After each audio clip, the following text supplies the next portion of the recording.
When Jesus was in his resurrected body, this is so paradoxical, but it's also, to me, it's so believable.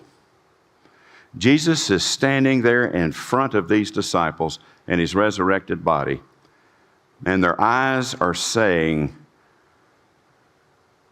that's Jesus, and he's here, and he's alive. But their memory is saying, but he died a few days ago, so this can't be happening. And so disbelief is going on. In other words, I can't believe what I'm seeing. Let's take a look at the text. It's Luke 24, as we begin to see what God has to say to us today.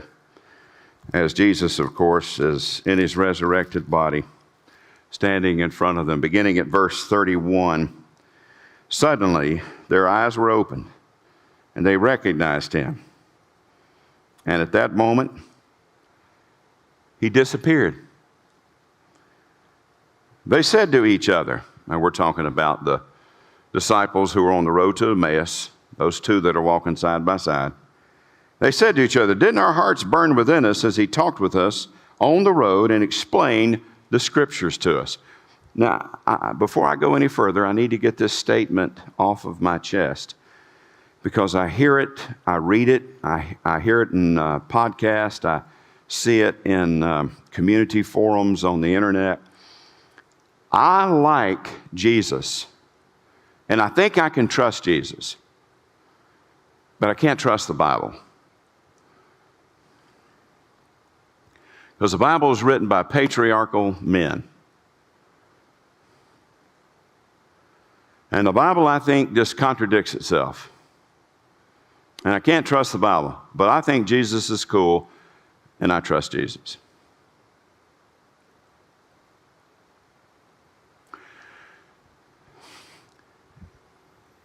If you can't trust the Bible, and I'm not saying you have to in a day, as we've said before, if you've got doubts today, if you've got disbelief today, you're in a good place, you're welcome.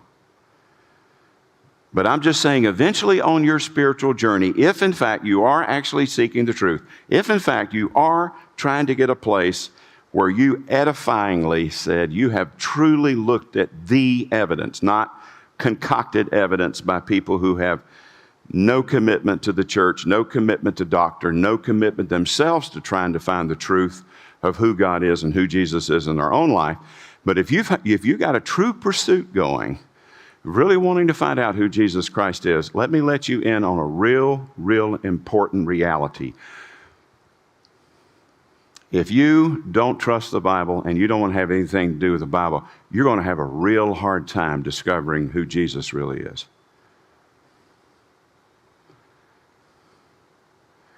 You're going to have to take that problem up with Jesus, because here's what I know, and here's what happens again and again as you start in Genesis in the beginning of the year and you read the one-year Bible through. By the time you get to Revelation, you realize that every single dot and tittle, every book in the Bible, every prophecy, everything that has taken place before the beginning of time, during creation itself, every single thing in the Scripture points to Jesus Christ, the Son of the living God. And right here, Jesus, instead of just saying, hey, it's me, forget all that junk you've heard in the synagogue, forget all that storytelling you heard about crossing the Red Sea and prophet Isaiah and Jeremiah and all those other people. Hey, it's me, guys. It's me. No, 1,000 times no. He does the actual opposite. He says, if you really want to know who I am and what my mission is in the world, and now, don't miss this, because this is for you and me. If you really want to know now what your purpose is and how you can live into this beautiful redemptive plan of God's grace for the world and to grow and touch your own life and bring your own life purpose and meaning, here's what I need to share with you. And then what does it say? It says, and he explained the scriptures to us. Jesus, in verse 32, our hearts burned within us as he talked to us on the road. And what did he do? He explained the Scriptures to us. Why? Because the Scriptures point them to Jesus and to God's redemptive purpose before the world was ever put into formation.